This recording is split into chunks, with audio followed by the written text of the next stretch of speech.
Previous lecture में तो हमने एनाटमी पढ़ी थी रिस्पिरेटरी सिस्टम की, अपर रिस्पिरेटरी ट्रैक की स्पेशली।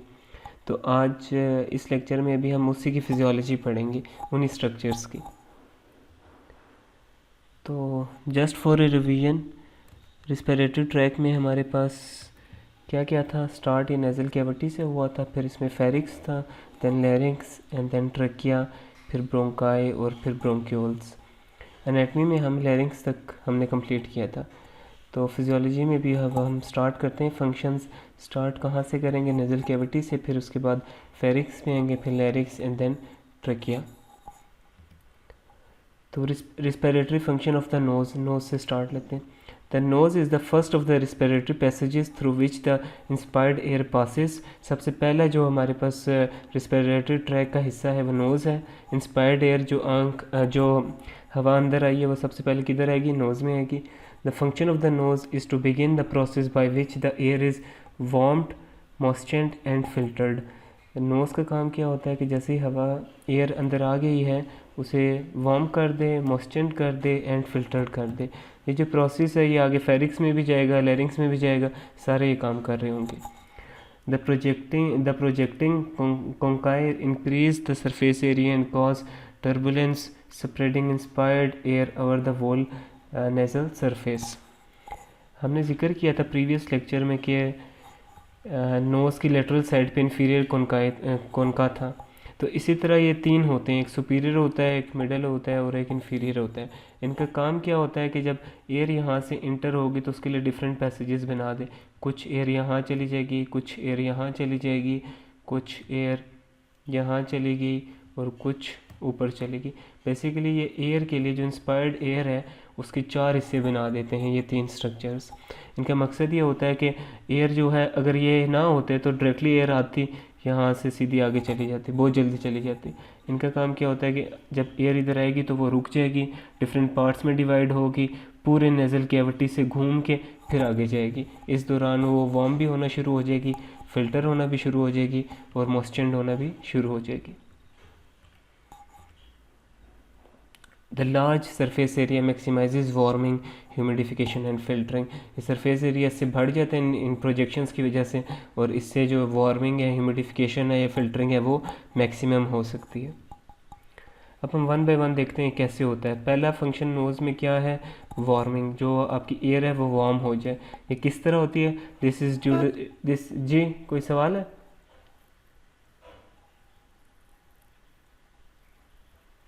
पहले हमारे पास आगे वार्मिंग में हमारे पास क्या है? This is due to the immense vascularity of the mucosa. हमने प्रीवियस लेक्चर में पढ़ा था नाक में, आगे भी हम फेरिक्स वगैरह में भी जाएँ तो बाहर वाली हमारे पास जो मेम्ब्रेन थी वो एपिथेलियम थी, उसके बाद सब मकोसा वगैरह एक्सेट्रा था। तो उसमें अब एपिथेलियम के नीचे यहाँ पे वस्कुलर ब्लड वेसल्स बहुत ज़्यादा होती हैं नाक में, और इन्हीं की हेल्प से, ब्लड वेसल्स की हेल्प से जो एयर है वो वार्म हो जाती है नोज़ के अंदर। This explains the large blood loss when a nose bleed occur. जब नोज ब्लीड अकर हो, क्योंकि ब्लड वेसल्स बहुत ज़्यादा हैं तो खून बहुत ज़्यादा निकलता है। जब भी नाक पे कोई चोट वगैरह लगी है या कोई और इन्फेक्शन है, कोई रीज़न है, ये आपको नज़र आ रही है, ये ब्लड वेसल्स ये सारी नाक में होती हैं, ये डिफरेंट आर्टरीज से आ रही हैं। तो ये huge bundle of blood vessels होता है, इसीलिए जब भी यहाँ चोट लगेगी तो बहुत ज़्यादा खून आपका नाक से निकलेगा। नेक्स्ट इसका फंक्शन क्या है? ये filtering and cleaning. Hairs at the interior नेयर्स आपको प्रीवियस लेक्चर में याद होगा, जो स्टार्ट में होते हैं नाक के एक्सटीरियर पोर्शन पे। ट्रैप लार्जर पार्टिकल्स, हेयर्स जो हैं वो लार्जर पार्टिकल्स को रोक लेंगे, आगे सांस की नाली में या नहीं जाने देंगे। Smaller particles such as dust, कोई स्मॉलर पार्टिकल है जैसे डस्ट हो गया या बैक्टीरिया वगैरह, ये बालों में रुक जाते हैं। उसके बाद फिर ये एपिथेलियम में जो म्यूकस सिक्रेट हो रही होती है उसके साथ जुड़ जाते हैं नाक के अंदर ही। Mucus protects the underlying epithelium from irritation and prevents drying. Mucus का काम होता है कि वो एपिथेलियम जो है नोज़ की उसको जो है प्रोटेक्ट कर सके। Synchronous beating of the cilia wafts the mucus towards the throat where it is swallowed and or coughed up expectorated। इसमें ये समझाने की कोशिश की जा रही है कि ये अगर आपकी नाक है तो यहाँ पे हेयर्स हैं, लेट्स सपोज इस तरह हेयर्स हैं, इन्होंने जो बड़े पार्टिकल्स हैं उनको तो रोक लिया। कोई छोटा सा डस्ट पार्टिकल है जैसे डॉट है, ये आगे निकल आएगा, ये आगे निकल आएगा तो यहाँ पे जो म्यूकस होगी वो इसको अपने साथ जोड़ लेगी, और फिर ग्रेजुअली जो है ये म्यूकस जो है ये किस तरफ जाएगी? थ्रोट की तरफ जाके। यहाँ दो रास्ते आते हैं, एक तो वो जाता है स्टमक की तरफ और एक लैरिंग्स की तरफ जाता है। अभी जब ये यहाँ पे आएगा या तो ये नीचे ही चला जाएगा डाइजेस्टिव सिस्टम में आपके, या फिर आपको खांसी होगी और ये सारा बाहर की तरफ निकल जाएगा। ये इस तरह ये फ़िल्टर एंड क्लीनिंग करती है कि कोई भी फॉरेन पार्टिकल जो है वो नाक से अंदर ना जा सके। नेक्स्ट हमारे पास है humidification. As air travels over the moist mucosa, ये जो मिकोसा होता है ये मॉइस्ट होता है, it becomes saturated with water vapour, irritation of the nasal mucosa results in sneezing, a reflex action that forcibly expels an irritant. ये वही बात बता रहा है कि नाक के साथ यहाँ आपके पास मिकोसा है, तो जब भी ये इरिटेट होगी, कोई चीज़ पार्टिकल जैसे जुड़ गया साथ जो उसको इरिटेट कर रहा है, तो ये क्या इनिशिएट करा देगी, स्नीजिंग। ये रिफ्लेक्स सेक्शन होता है जिससे ये म्यूकस के समेत जो चीज़ होती है वो नाक से बाहर निकल जाती है। ये यहाँ पे आपको दिखाया जा रहा है कि ये नाक है, तो ये यहाँ पे हमारे पास ब्लड वेसल्स हैं एक्सटेंसिव, और उसके बाद ये म्यूकस फिल्म है जो बेसिकली रोकती है। और इस तरह म्यूकस ये तो अंदर रिस्पिरेटरी लोअर रिस्पिरेटरी ट्रैक में दिखाया गया कि अगर कोई फेरिक्स लैरिक्स से नीचे जो है ट्रकिया वगैरह में या लंग्स में म्यूकस भी हो, वो भी कफ से वापस आ जाती है। तो इसी तरह ये जैसे ये जो ग्रीन ग्रीन म्यूकस जुड़ी हुई है, ये अगर ऊपर अगर कहीं जुड़ी हुई होगी नाक में भी, तो ये उसको भी नाक के ज़रिए स्नीजिंग के थ्रू निकाल देगी। यहाँ तक कोई सवाल है आपका तो पूछ नहीं, तो आगे चलते हैं। ये हमने कुछ फंक्शंस पढ़े हैं नोज़ के।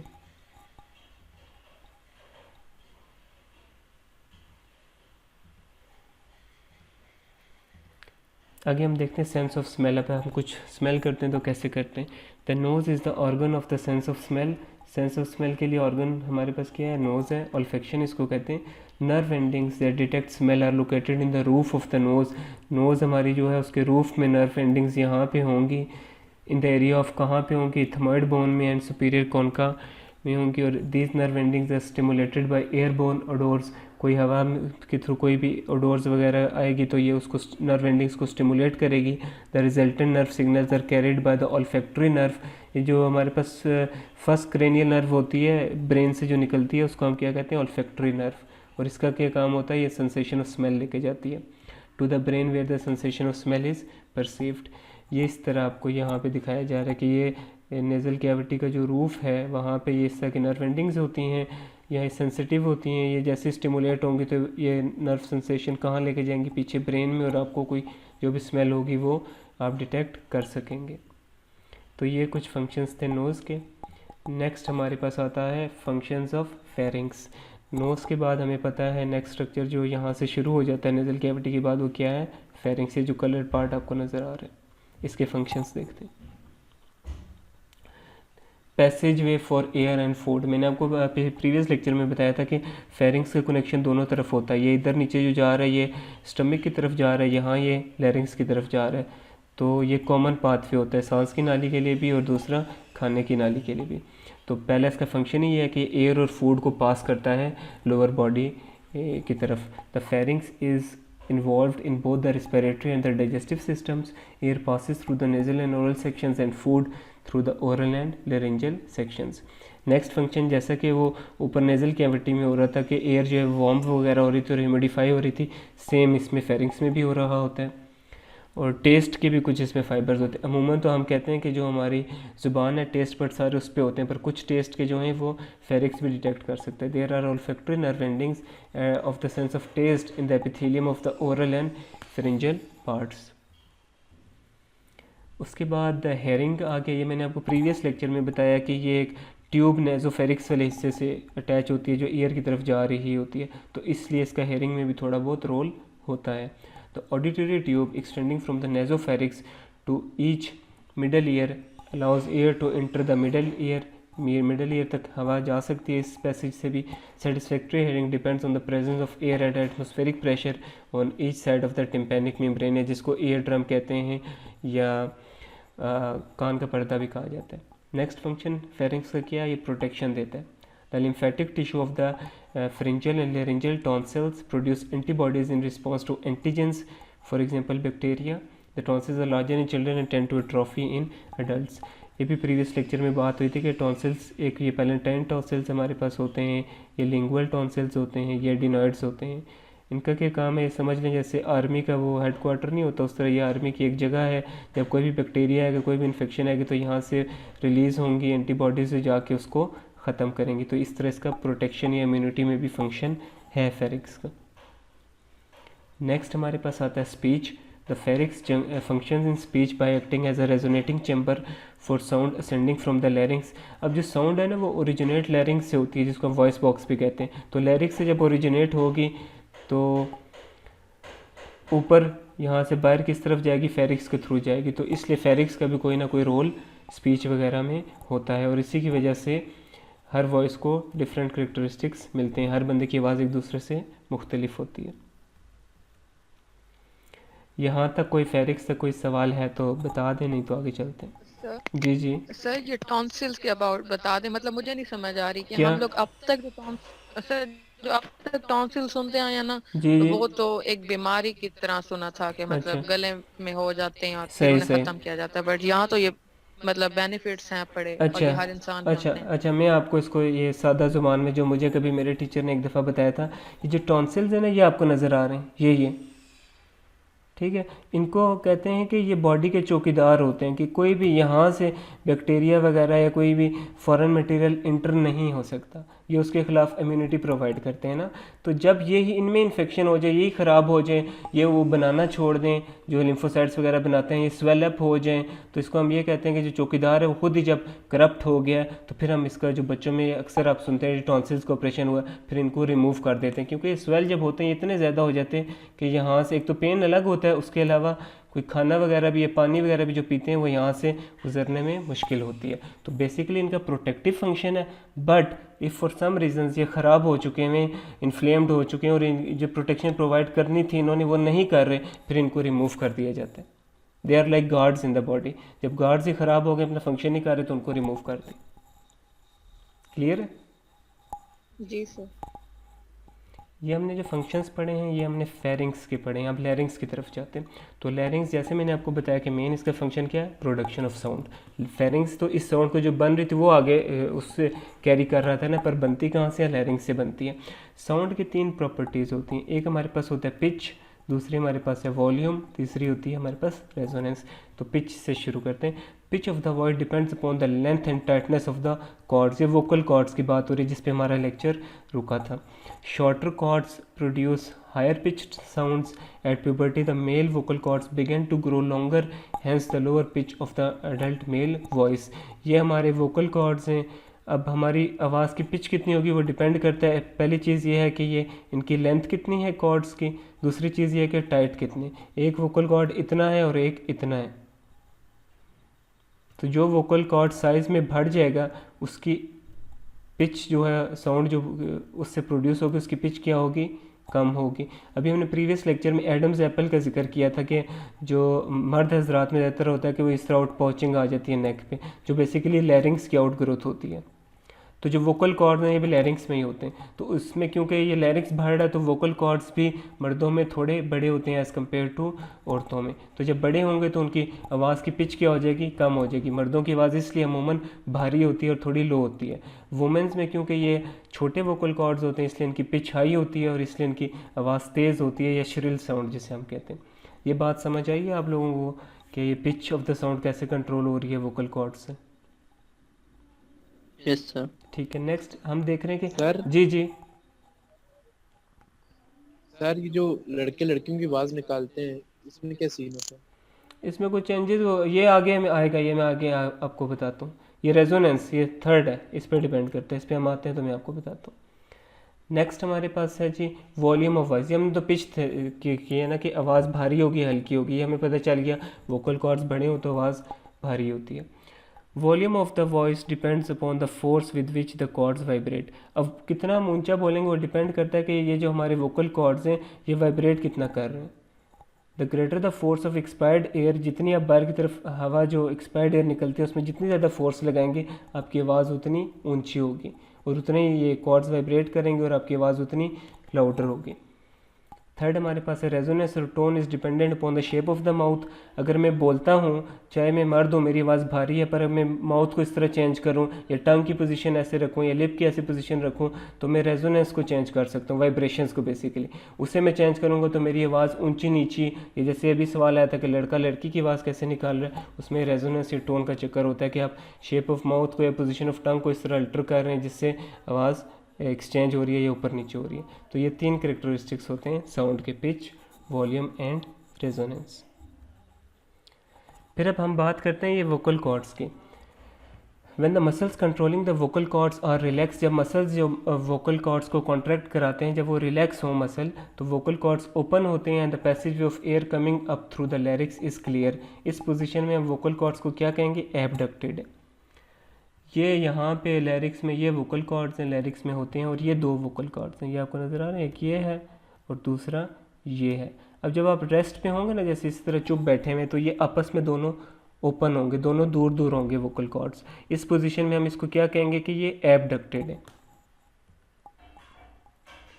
दोबारा देखते हैं, when the muscles controlling the vocal cords are relaxed, muscle relax हैं, the vocal cords open and the passage of air coming through the larynx is clear। जो एयर आ रही है ऊपर से नीचे, नीचे से ऊपर larynx से, वो क्लियर है, vocal cords open है। और इसमें इस पोजीशन में हमने क्या किया, vocal cords हमारे पास क्या है, एबडक्टेड है। The pitch of the sound produce by vibrating the vocal chords. अभी हमने कहा था पिच किस पर डिपेंड करती है कि वोकल कॉर्ड की लेंथ कितनी है, और दूसरा ये है कि उसकी वाइब्रेशंस कितनी है। तो यही बात, वाइब्रेशन वाली बात यहाँ कह रहे हैं। The pitch of the sound produce by vibrating the vocal cord in this position is low. कब लो है, जब एबडक्टेड हैं, वोकल कॉर्ड्स दूर दूर हैं। when the muscles controlling the vocal cords contract, जब मसल्स कॉन्ट्रैक्ट करेंगे, vocal cords are stretched out tightly across the larynx and are said to be abducted, ये क्लोज हो जाएंगे। ये देखें, ये इस तरह ओपन होते हैं एट रेस्ट में, तो जब आप बोल रहे हैं, मसल कॉन्ट्रैक्ट कर रहे हैं वोकल कॉर्ड्स के, तो ये दोनों को आपस में मिला देंगे या बंद कर देंगे। इस पोजीशन को हम क्या कहते हैं, एडक्टेड पोजीशन, और इस पोजीशन में हम क्या कहेंगे, ये एबडक्टेड है। When the vocal cords are stretched to this extent and are vibrated by air passing through from the lungs, the sound produced is high pitched. The pitch of the voice is therefore determined by the tension applied to the vocal cords by the appropriate set of muscles. Muscles कितना vocal cords को contract करा रही हैं उस पर depend करता है। ये भी वोकल कॉर्ड्स की पोजीशन दिखा रहा है। अगर आपको प्रीवियस लेक्चर याद हो तो उसमें हमने कहा था कि लैरिक्स में के ऊपर कार्टिलेजेस होते हैं, एरिटिनाइड कार्टिलेज होता है, थायराइड सबसे बड़ा होता है। तो जो वोकल कॉर्ड्स हैं ये थायराइड और एरिटिनाइड के बीच में होते हैं। ये आगे की तरफ थायराइड है और पीछे हमारे पास एरिटिनाइड है, उसके दरमियान वोकल कॉर्ड्स होते हैं। ये आपको दिखा रहे हैं कि जो लो पिच होता है उसमें वेवलेंथ हमारे पास ज़्यादा होती है, दूर दूर वेव्स होती हैं, और जो हाई पिच्ड होती है उसमें वेवलेंथ कम होती है, तो फ्रीक्वेंसी ज़्यादा होती है, तो आवाज़ जो है वो ज़्यादा श्रिल होगी। नेक्स्ट फंक्शन हमारे पास क्या है, स्पीच का। This is produce when the sounds produce by the vocal cords are manipulated by the tongue, cheeks and lips. अब वोकल कॉर्ड्स ने तो सिर्फ आवाज़ प्रोड्यूस कर दी, आगे आप किस तरह अपनी ज़ुबान को हिला रहे हैं, चीक्स को कैसे कर रहे हैं, लिप्स को कैसे कर रहे हैं, ये डिटरमाइन करते हैं कि आप क्या बोल रहे हैं। अब जो डिफरेंट वर्ड्स बोलते हैं वो बेसिकली मैनिपुलेशन हो रही होती है टंग्स की, चीक्स की या फिर लिप्स की। Protection of the lower respiratory tract. During swallowing the larynx moves upwards blocking the opening into it from the pharynx. अब ये हमने प्रीवियस लेक्चर में बात की थी कि यहाँ पे एक एपिग्लॉटिस होता है जो जैसे ढक्कन होता है उस तरह कि वो आके यूँ बंद हो जाएगा। एक तो ये ढक्कन आके यूँ बंद होता है जिससे होता है खाते वक्त खाना इस तरफ ना आए, सारा इधर ही जाए। दूसरा ये होता है कि लैरिक्स खुद भी थोड़ा सा ऊपर मूव करता है ताकि मेक श्योर कि कोई भी खाने का ज़रा इस तरफ ना आ सके। तो ये 2 तरीके हैं जिससे ये प्रोटेक्शन प्रोवाइड करता है कि फूड जो है वो एयरवेज में ना आए बल्कि वो अपने उसी डाइजेस्टिव ट्रैक में, एलिमेंट्री कनाल में जाए।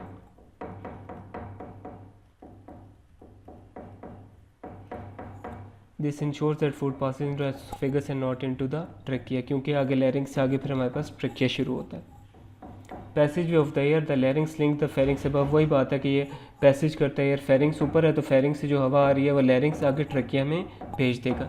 और humidifying, filtering and warming, this process continue as inspired air travels through the larynx. यहाँ तक कोई सवाल हो लैरिंग्स से रिलेटेड या फिर आगे चलें? आगे जाएं। ठीक हो गया। नेक्स्ट हमारे पास फंक्शन ऑफ ट्रकिया। अब इसकी हमने एनाटमी तो अभी नहीं पढ़ी, पर क्योंकि फिजियोलॉजी में तो थोड़ा थोड़ा ये फंक्शंस ही बताने होते हैं इसलिए मैंने डाल दी है। मैं थोड़ा सा आपको ट्रकिया का बता देता हूँ। ये हमारा जहाँ लैरिंक्स ख़त्म होता है ना, उसके नीचे ये ट्रकिया शुरू हो रहा है, ये इस पोजीशन में ये ट्रकिया है। और ये ट्रकिया तो ये जो आपको यूँ सर्कल सर्कल नज़र नहीं आ रहे बैंड्स, ये इधर इसको हम कार्टिलेजेस कहते हैं। इनकी शेप इस तरह होती है, सी शेप।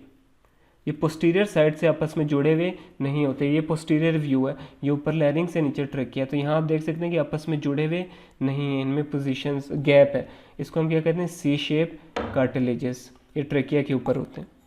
इनका क्यों सी शेप है, क्या काम है, वो भी देखते हैं हम फंक्शंस में। पहला फंक्शन ट्रकिया का हमारे पास क्या है, support and patency. Tracheal cartilages hold the trachea permanently open. ये माइक बंद कर दें।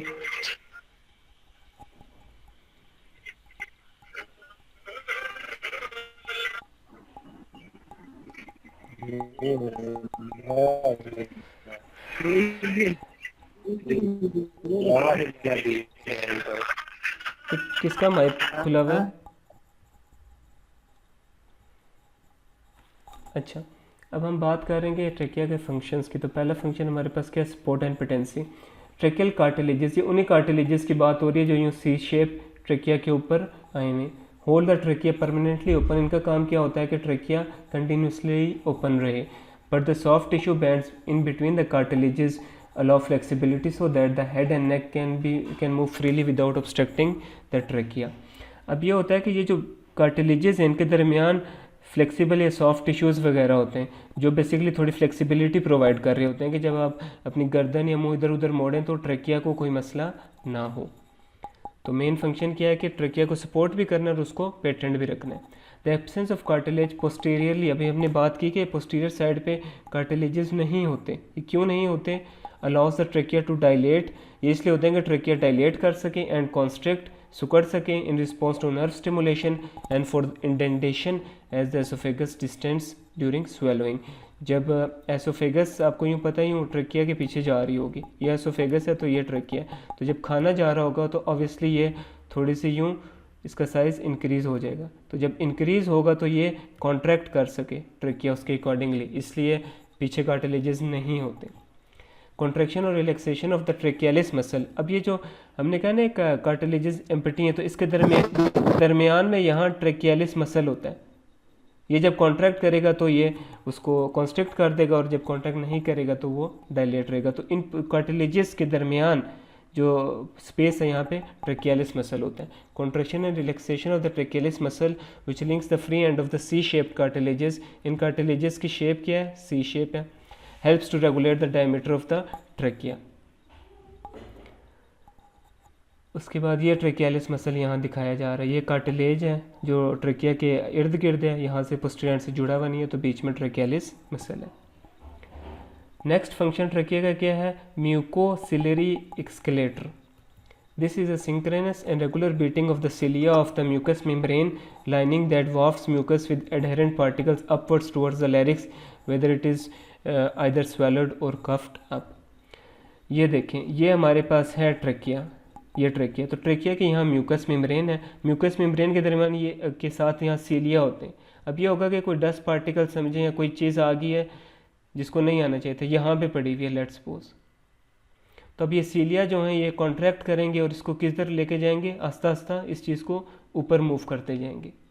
इस प्रोसेस को जिसमें कोई फॉरेन पार्टिकल इस तरफ बाहर निकलता है इसको हम क्या कहते हैं, म्यूकोसिलरी। म्यूको मतलब म्यूकस, सिलरी मतलब सीलिया, स्केलेटर इस प्रोसेस को कहते हैं। ये ऊपर की तरफ जाएगा, ये इस तरह ट्रेकिया से ऊपर की तरफ जाएगा, आगे फेरिंग्स तक पहुंचेगा, वहाँ से ये कहाँ जाएगा,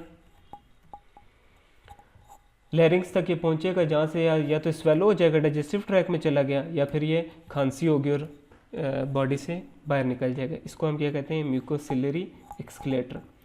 नेक्स्ट है वार्मिंग, यूनिफाइंग एंड फिल्टरिंग। ये तो नोज से लेके यहाँ तक ये चल रहा है काम, इसी तरह चलता जाएगा ट्रेकिया में भी। फिर अब हम देखते हैं कि हमें जो खांसी होती है ये क्यों होती है, कफ रिफ्लेक्स कैसे होता है। तो nerve endings in the larynx, trachea and bronchi, 3 चीज़ों में होता है। ट्रकिया के बाद हमारे पास ब्रोंकाई शुरू होता है। तो नर्व एंडिंग्स हैं कुछ हमारे पास लैरिंग्स में, ट्रकिया में और ब्रोंकाई में। ये सेंसिटिव होती हैं to irritation which generates nerve impulses conducted by the vagus nerve. Vagus nerve 10th cranial nerve होती है, to the respiratory centre in the brain stem. ये हमारे पास एयरवेज है, उसमें कोई स्टिमुलस आया, जैसे ये आपको नज़र आ रहा है, कोई डस्ट पार्टिकल है, कुछ आ गया है ना, तो ये यहाँ से नर्व एंडिंग्स होंगी, ये कहाँ जाएंगी, ब्रेन की तरफ। किसके थ्रू जाएंगी, वेगल एयरवे लिखा हुआ है, ये वेगस नर्व होती है बेसिकली, जो इसको यहाँ तक ब्रेन तक लेके आती है। ब्रेन में रिस्पिरेटरी सेंटर होता है जो बेसिकली हमारी सांस को कंट्रोल कर रहा होता है। उसके पास आएगा तो वो आगे क्या करेगा, आगे देखते हैं। The reflex motor response, brain जो है वो मोटर रिस्पॉन्स जनरेट करेगा। इस डीप इंस्पिरेशन, एक बंदा लंबा सा सांस लेगा, followed by closure of the glottis, vocal cords जो हैं वो बंद हो जाएंगे। The abdominal and respiratory muscles then contract, ये फंक्शन किधर करेगा, ये जाके रिस्पिरेटरी मसल्स हैं और एब्डोमिनल मसल्स हैं, उन्हें जाके कॉन्ट्रैक्ट करवाएगा। जब वो कॉन्ट्रैक्ट करेंगे तो हमें खांसी होगी और खांसी के थ्रू जो भी चीज़ है वो निकल जाएगी। The abdominal and respiratory muscles then contract and suddenly the air is released under pressure expelling mucus और foreign material from the mouth. ये कफ रिफ्लेक्स समझ आ गया या रिवाइज कर दूं? सर रिवाइज करें। अच्छा, हम दोबारा देखते हैं। हमने कहा कि भाई अब रिस्पिरेटरी ट्रैक में ना 3 चीज़ें सेंसिटिव होती हैं बहुत ज़्यादा इरिटेशन के लिए। कौन कौन सी हैं, एक लैरिक्स आ गया, एक ट्रकिया आ गया और एक हमारे पास क्या आ गया, ब्रोंकाई आ गया। अब यहाँ पे कोई स्टिमुलस है, जैसे स्टार आपको नज़र आए, कोई डर्ट पार्टिकल आ गया, कुछ आ गया जिसको सांस की नाली में नहीं आना चाहिए था, तो लैरिक्स स्टिमुलेट हुआ, यहाँ से नर्व्स गई, किस तरफ नर्व्स जाएंगी, ब्रेन की तरफ, रिस्पिरेटरी सेंटर की तरफ जाएंगी। रिस्पिरेटरी सेंटर के पास को खबर मिली कि भाई यहाँ पे कोई एक फॉरेन पार्टिकल पड़ा हुआ है, वो क्या करेगा, वो जाके स्टिमुलेट करेगा रिस्पिरेटरी मसल्स को और दूसरे एब्डोमिनल मसल्स जो होते हैं उन्हें कहेगा कि वो कॉन्ट्रैक्ट करें। वो कॉन्ट्रैक्ट करेंगे तो फोर्स के साथ ये जो है ना खांसी एक आएगी और जो हवा जो है वो फोर्स के साथ बाहर निकलेगी, जिसमें कोई भी ये डस्ट पार्टिकल होगा तो वो भी निकल जाएगा। इसको हम क्या कहते हैं, कफ रिफ्लेक्स। क्लियर हुआ कुछ? जी सर, थैंक यू। ठीक है, उसके बाद हम देखते हैं functions of bronchi and bronchioles. Trachea के बाद आगे जो लंग्स में डिवीजन होती है वो ब्रोंकाई एंड ब्रोंक्यूल्स बनते हैं। तो कंट्रोल ऑफ एयर एंट्री को सिर्फ ये कंट्रोल कर रहे हैं। The diameter of the respiratory passages is altered by contraction और relaxation of the smooth muscle in their walls, thus regulating the speed and volume of air flow into and within the lungs. कितनी हवा जानी है और किस speed से जानी है उसे क्या कौन कंट्रोल कर रहे हैं, ब्रोंकाई एंड ब्रोंक्यूल्स। इनमें एबिलिटी होती है कॉन्स्ट्रिक्ट भी कर सकते हैं, रिलैक्स भी कर सकते हैं। This changes are controlled by autonomic nerve supply. Again इसे भी कौन कंट्रोल करता है, पैरासिम्पैथेटिक स्टिमुलेशन और sympathetic stimulation. Sympathetic stimulation airways को डायलेट कर देगी और पैरासिम्पैथेटिक स्टिमुलेशन कॉन्ट्रैक्ट कर देगी। और कुछ फंक्शंस जो हैं वो वार्मिंग और ह्यूमिडिफाइंग कर रहा है। सपोर्ट एंड पेटेंसी जैसे ट्रकिया में था उसी तरह मेंटेन किया हुआ है स्ट्रक्चर को, और कोई पर्टिकुलर मैटर आ गया तो उसी तरह म्यूकस के थ्रू ऊपर जाएगा और बाहर निकलेगा, और कफ रिफ्लेक्स में भी ये भी इन्वॉल्व होते हैं।